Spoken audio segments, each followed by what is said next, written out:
আমার সকল দুঃখের প্রদীপ জেলে দিবস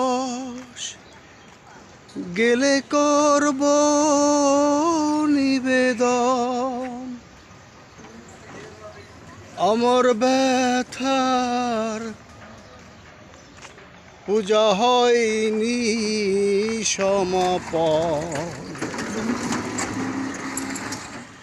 আমার সকল দুঃখের প্রদীপ গেলে দিবস জেলে করব নিবেদন।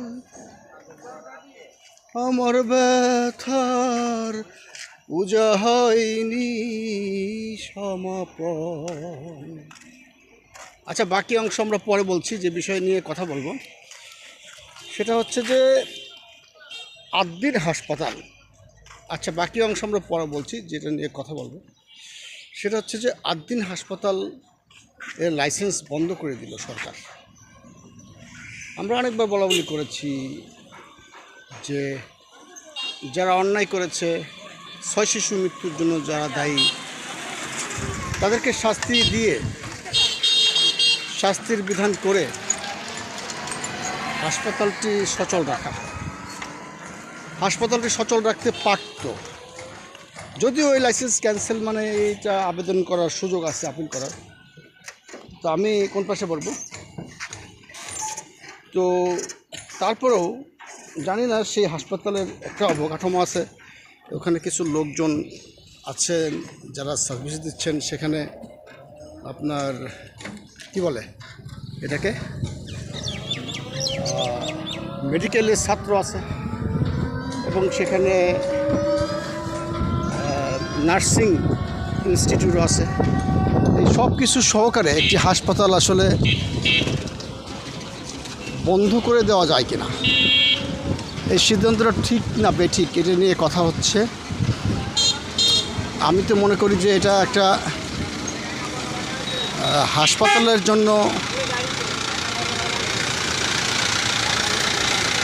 এটা একটা ওষুধ হিসেবে কাজ হবে। হাসপাতালগুলো যেন সাবধান হয়ে যায়, হয়তো বা পরে সেই নিবন্ধন নিষেধাজ্ঞা খুলে দেবে, এরকম আমার ধারণা হচ্ছে। সরকার তো এইভাবে একেবারে হাসপাতাল বন্ধ করে দেওয়ার পক্ষে না বলেই মনে হয়। অনেকেই অনেক রকমের মতামত দিচ্ছেন, আমরাও খুব বিব্রত হয়েছি, আমরাও খুব চিন্তার মধ্যে পড়েছি। একটি হাসপাতাল লাইসেন্স ক্যান্সেল করে দিলে কী হবে, সেখানে তো রোগী সেবা পায়।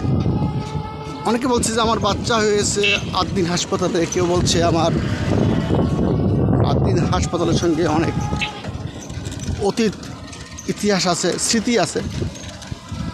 দুবাই থেকে আমাকে একজন বলেছিল, আমাদের যখন মতামত নিচ্ছিলাম, আলী হোসেন বলেছিল যে স্যার, আপনি যে হাসপাতালের ফ্লোরে ঘুমিয়েছিলেন, আমাদের পারিবারিক সমস্যার কারণে হাসপাতালে ভর্তি হয়েছিল।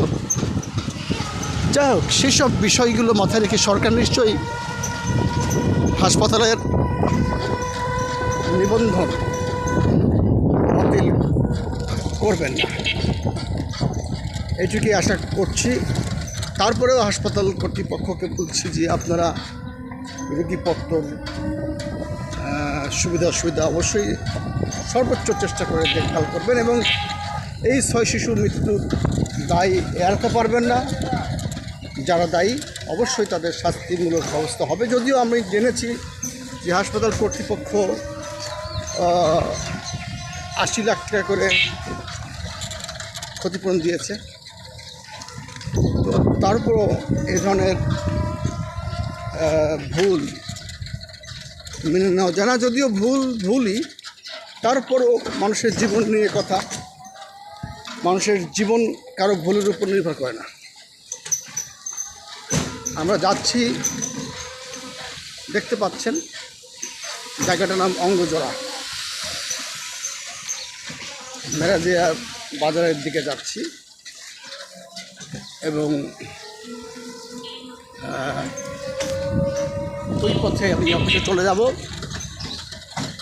এইটুকু আপনাদের মধ্যে শেয়ার করলাম। সেটা হচ্ছে যে কোনো হাসপাতাল নিবন্ধন বাতিল করার চেয়ে যদি সেখানে কোনো অনিয়ম হয়ে থাকে সেখানে দোষীদের শাস্তির আওতা আনা হোক, কিন্তু সাধারণ মানুষের চিকিৎসা দেওয়া এসব হাসপাতালগুলো লাইসেন্স বন্ধ করা ঠিক হবে না।